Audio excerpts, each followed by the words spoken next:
Welcome to the Sleepover podcast, a sacred space created for the girls to have some much needed girl talk centered around everything healing, self-development, faith, and self-love.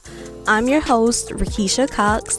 On this podcast, we'll have raw and honest heart-to-heart conversations that allow us to come undone and be our most vulnerable selves as we navigate through the dark waters of our 20s and 30s.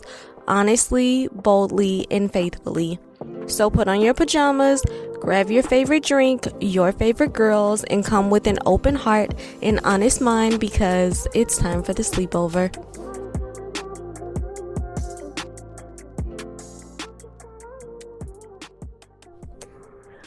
Welcome to the Sleepover podcast. I'm your host, Rickeshia Cox, and this is our ASMR segment. These are my fingernails on the mic. Okay, let's stop being weirdos. What's up, guys? Welcome back to the Sleepover podcast. I am your host, Rickeshia Cox, and clearly I'm a whack job. I don't know. But before we get into the podcast, babes, I just wanted to let you guys know in March, Google will be getting rid of their podcast app. So if you're an Android user or you usually listen to podcasts on Google Podcasts, come March 1st, it will be no more. But lucky for you, the Sleepover podcast is available on Apple Podcasts, Spotify, iHeart and YouTube. So you can listen to us over there and share with your favorite homegirls as well.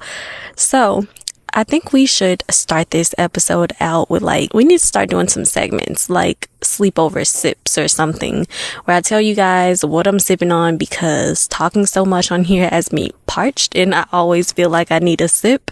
Today I am having some strawberry flavored seltzer, not alcoholic, just regular sparkling water for sleepover sips, and I love that alliteration, strawberry seltzer for sleepover sips. Anyways, last episode I mentioned that I was recently diagnosed with PMDD, which is premenstrual dysphoric disorder, and I wanted to spin the block and bring some more awareness to it. First of all, I know I'm getting old, because who uses that term to talk about medical terminology? Can you imagine if your doctor was just like, I'm gonna spin the block about your herniated disc? What? Anyways, I wanted to bring more awareness to it because as I was doing my research and listening to other people's stories, I didn't realize that I had such a mild case compared to others who suffer from PMDD. And not gonna lie, last weekend was very, very rough for me. I was just down bad emotionally, mentally, and spiritually. But come to think about it, it was because Flo was coming to town on Tuesday. So I mentioned that I get premenstrual depression a week or two before my period. I also get anxious, sometimes paranoid anxious. I was closing my blinds before going to bed one night. The room was dark. I just had my flashlight on my phone, and I was closing the blinds. And when I tell you, my soul dang there left my body because I thought someone was outside my window. It was me, y'all. It was my shadow.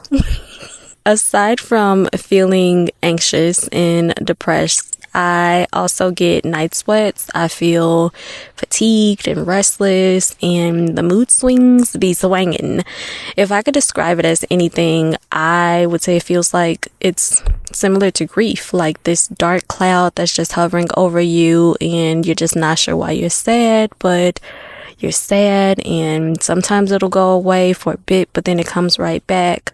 I just wanted to bring awareness to it because, like I said, I think I have a mild case. When listening to other women's stories, so many of them said they have suicidal thoughts during that time. And even when you look it up, suicidal thoughts are something that's mentioned. And I feel like there are women out there that aren't aware of this disorder. They probably just think it's a little sadness, a little heaviness before their period. I didn't even think that much of it until I was diagnosed, but it can get ugly. It can get really ugly. And this podcast is for the girls, so I wanted to bring awareness to conditions that we may suffer from, because we have to take care of ourselves, you guys. Check in with yourself, check in with your girls. Make sure your doctors are listening to you when you tell them things. Don't just let them rush you out of their office and gaslight you and make you feel like you're just too in your head. Especially my Black women, we get medically gaslit so much. So go apply pressure and be honest with your gyno, your therapist, and your doctor about any symptoms you may be experiencing. So with that being said, last weekend I was spiraling, and of course I'm aware that the PMDD was at fault for the spiral, but last weekend I just also found myself grieving. I finally came to the conclusion that I had to let go of the idea of certain relationships that I thought I should have with people. And I don't mean romantic relationships, I'm talking family and friendships. And that's hard, especially with family, when you realize you may never get the relationship you wanted with certain people. It takes having to release, and it takes having to surrender over your control and your plans. So this episode is going to be about surrendering. And I am just going to hop into it. So it is circa 2019, and I had moved home from college. I had been living at home for about 2 years, so I was still fairly new to my job. I hadn't been there for a year, but I decided I was ready to move. I wanted out. I wanted my own space again. And living in my childhood bedroom was making me feel just claustrophobic. I had acquired so many clothes and things that I busted the back out of my armoire. And for anyone who doesn't know what an armoire is, it's basically like a taller version of your typical dresser. But my closet was full and overflowing. The chair in my room was mostly used as storage as well. It was just time to get my own place so I could have my own space, and more space at that. And so my dad was nitpicking everything I did. So when I moved away to college, I was a teenager. So moving back as a young adult was difficult, and there were some growing pains. Because when I left, I was, 18, and I came back, I was like 23. So, my parents were used to their rules being followed, and I'm coming back as like a 23, 24-year-old. I'm used to making my own rules. I'm used to having my own boundaries and just making my own decisions. So yeah, the growing pains were growing. And my mom was never the go out and party type. So at the age I was when I moved back, my mom had me. I was like a 2 or 3-year-old probably. When I moved back home, I was like 23. So my mom had me when she was like 22, I believe. So at my age, she had a 2 or 3-year-old, and I did not. So our lives just looked very different at that age, and she didn't understand me going out and partying. And it was the same for my dad, but my dad was also just in protector mode. And sometimes our father's protection can look like covering, it can look like nitpicking and just doing entirely too much. And sometimes people are just used as vessels to provoke you and push you where you need to be. God uses provocation to put a little fire under your fanny. Message. So aside from the nitpicking dad and mom who just didn't get it, because at that age, parents just don't understand, I was also comparing myself to friends and peers around me. Some of my friends had apartments. Some guy that I was dating, he also had an apartment. And I just felt behind. But in hindsight, I was not behind.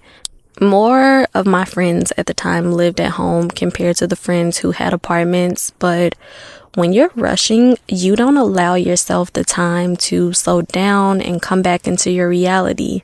Everything you perceive is from a skewed perception because you're going too fast. You're going faster than God intended you to go. You're trying to keep up with someone else's lane and someone else's race, but their path is their path and it looks different than yours. So, of course, the tools that God gave you aren't going to work when you're trying to run someone else's race. They only work in your lane on your race. The Bible says in Hebrews chapter 12, verses 1 through 2, "And let us run with perseverance the race marked out for us, fixing our eyes on Jesus, the pioneer and perfecter of faith." So, I ended up looking into renting, and the apartments in the surrounding area of Chicago are pricey, especially with the things that I wanted my apartment to have. So I looked into buying. I figured if I was paying that much for an apartment, I might as well pay to own something. And that says a lot about apartment prices these days, that someone would choose to pick up a mortgage before trying to rent.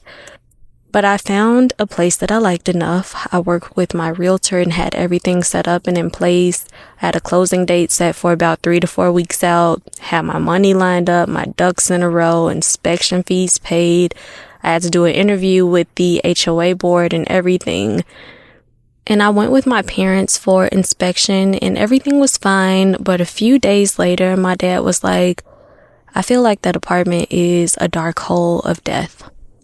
It made me really think about what I was getting myself into. Like, I know I wanted to move, I wanted my own space, but this was different than just like renting a place and being able to move the next year if I wanted to go elsewhere.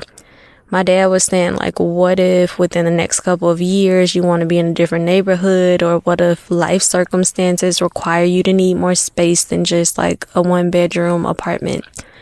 And somehow what my dad said snapped me back into reality. The reality being, yes, it was pretty spacious and a nice neighborhood. And it had a walk-in closet like I wanted, but the kitchen was so small and I love hosting. It was a ground level condo and I wanted a balcony. The neighbors above me were noisy, and that was just something I gathered from being there for the inspection. I wasn't really able to barbecue outside. There was no assigned parking space and the hallways weren't well lit. So if I came in after dark, I'd have to walk through a dark parking lot and dim hallways all by myself. And those are just things that you really want to consider, especially if you are a single woman living alone. So long story short, I canceled my contract and it was actually fairly easy. I thought it was going to be harder. I thought I was going to have to pay all this money, but I just ended up emailing my attorney like, yeah, I can't do this. And he ended up emailing the seller just like, yeah, we found a fault in the contract, so we're going to just pull out of this. And that was it. But I had an attitude with my parents for like a week after that. Ask me how when I was living in their home. Giving someone the silent treatment while living under their roof and not paying rent is crazy. But I felt like they ruined it for me. I felt like they sowed seeds into my mind that made me see things more clearly and for what they were, and how dare they? The nerve of parents with good intentions to make me see things more clearly. Gosh.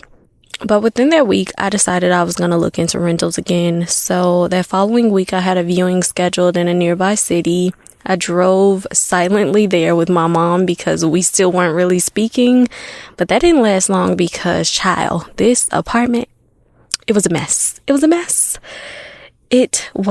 a mess. It looked like something in a thriller movie in the woods. You could tell it wasn't meant to be an apartment. The front door to the unit had a window with textured glass, and I've never seen that on an apartment door. Like maybe an office, but not an apartment door, like the entrance door to the apartment. The living room ceiling was slanted to where you could bump your head. The bedroom, closets, and the bathroom had no doors. I was just confused. how. Needless to say, me and my mom, we left all the way home like, girl, what was that? And my apartment search continued. My dad was also looking for places online or just in the neighborhood if he saw anything for rent. I ended up going to another viewing, and as I was walking in, there was a guy walking out, and the realtor was just like, yeah, he just rented this place. And I'm like, perfect. Just what I wanted to hear. Love this for me. And so she said that there was a unit upstairs that would be for rent soon. It had the same layout, and she ended up giving me the keys to go see it. It was a 3rd floor apartment, had a balcony, had a walk-in closet, so I had high hopes. I walked into the unit and immediately I just knew these people didn't get their security deposit back. The hallway walls looked like a child colored on them with black crayon, and someone tried to clean it up but ended up smearing it all over and making a bigger mess. The bathroom mirrors and shower walls were dirty. Like, I just knew that somebody who worked in an oil mine lived in this apartment. That's how bad it was. Like, it was bad. The kitchen was about 1 inch wide and 1 inch long, but the walk-in closet was heavenly. To this day, probably the biggest walk-in closet I've seen in a normal apartment. So naturally, I do what any sane person does. I fall in love with the apartment for my clothes and shoes' sake. Judge your mama. Just call me Carrie Bradshaw. So I go back down to the lady. I fill out an application for the apartment, and she says that you have to be making 3 times the rent. And girl, I was not at the time, but I thought, Lord, you brought me this far. You ain't gonna fail me now. Faithed it. Yes, I did. Faithed it. And let me tell you the testimony of where it got me. A call back saying my application was denied. Yes, it did. Denied with a capital D. So by this point, I'm exhausted. I'm feeling rejected and hopeless. So I decided to take a break from apartment searching. And it just so happened that my college org sisters and I were celebrating an upcoming anniversary. So I decided to go on a weekend trip with them because clearly God didn't want me to move. So I decided to spend some of the money I was saving up for this apartment that just wasn't on the horizon. The trip was so much fun and well needed. I definitely needed it to take my mind off of things. Love a good weekend girls trip. And so I come back from the trip, and it's maybe Monday or Tuesday. I come home from work. My dad tells me about a place he saw that's for rent. I looked it up online and called immediately. The guy said that I could come look at it that same day. Apparently, it was a very new listing, but I went to look at it and it was nice. It didn't have everything that I wanted, but I figured I could always stay there a couple years and then maybe move around whenever I wanted to. And side note, but God will make sure the desires and wants of your heart align with His will for your life when it's time. That goes for so many things in life. For example, you're anti-dating someone with kids, and then all of a sudden your perspective starts to shift, or you're like, my man has to be 6'5", dark skinned and bearded, but you end up having a heart check and your mind changes. That's what God getting your heart aligned with His will for your life looks like. But anyways, so the guy said he would run my credit and everything, and he'd get back to me during the weekend. The weekend comes and pretty much goes. It's late Saturday night and I hadn't heard from him, so I'm getting ready for church and I'm listening to my worship music. I go in the bathroom because I feel myself getting emotional. That is the perks of living with your parents. You don't really have the privacy to just fall apart and stay that way for a while. And I was just never the type of person to close my door or keep my door closed. But anyways, I'm in the bathroom, I'm crying and worshiping, and I get on my knees and I just go, Lord, if you want me to stay here another year or so, I will. I'll be content in this situation and I'll do what I have to do to eventually move. I didn't just say it with my words, but my heart posture also aligned. My heart posture was just in a posture of surrenderance. And the guy ended up calling Monday or Tuesday and told me that I got the apartment as long as I had someone co-sign for me. I was younger then with no apartment history on record really, and he was an older guy. He kept mentioning to me like, no parties, no loud music. He knew I was still kind of like fresh out of college. So the same day that I filled out the application for the apartment was the same day I got my keys, and I kept thinking like something is going to happen to where this is not for real. I had just gotten the rug pulled out from underneath me so many times that I was bracing myself for the rejection again. And we do that a lot too in life, especially in relationships. But the rug wasn't pulled from underneath me. I have been in my apartment for years now. Even during the pandemic, God provided for me. My landlord sold the place and everything, and God made it to where I was still able to remain. And it all started with a heart posture that was surrendered. Even in going on the weekend trip with my org sisters after deciding to pause my apartment hunting, it just reminds me so much of dating or even making new friends. I've just heard so many stories of how people decide they're not going to date. They're not going to get back into friendships and look for new friends. They're going to just date themselves, love themselves, spend all their time by themselves, and just live their best life. And then those are the moments when God introduces them to the man or woman or the friends that he has for them. So if you've learned nothing else from this, it's that surrendering, releasing, shows God that you're finally ready to receive. I know there's this popular meme, you guys have probably seen it, but it's of a child holding on to a teddy bear, and Jesus has his hand out saying, "Just trust me." And the child says, "But I love it." All while Jesus has this bigger teddy bear behind his back. And so often we're so willing to settle for small things, apartments that aren't what we actually want, friendships that aren't what God has in mind, career paths that pay the bills but lack fulfillment. And God has exceedingly and abundantly above what we could imagine behind his back. And all it takes is for you to lay down your timing, your wants, your control, your own strength, and ideas of self-sufficiency. So besties, I'll leave you with one sentence. Surrender and see what God has for you. That's all from me, babes. I hope you enjoyed this episode of the Sleepover podcast. Be sure to follow for more episodes, leave us a rating and review, and connect with us on our socials. If this episode resonated with you at all or helped you in any way, don't be too shy to reach out. We're besties now. Go ahead and get comfortable, girl. But babes, I am giving you the tightest air hug until our next sleepover.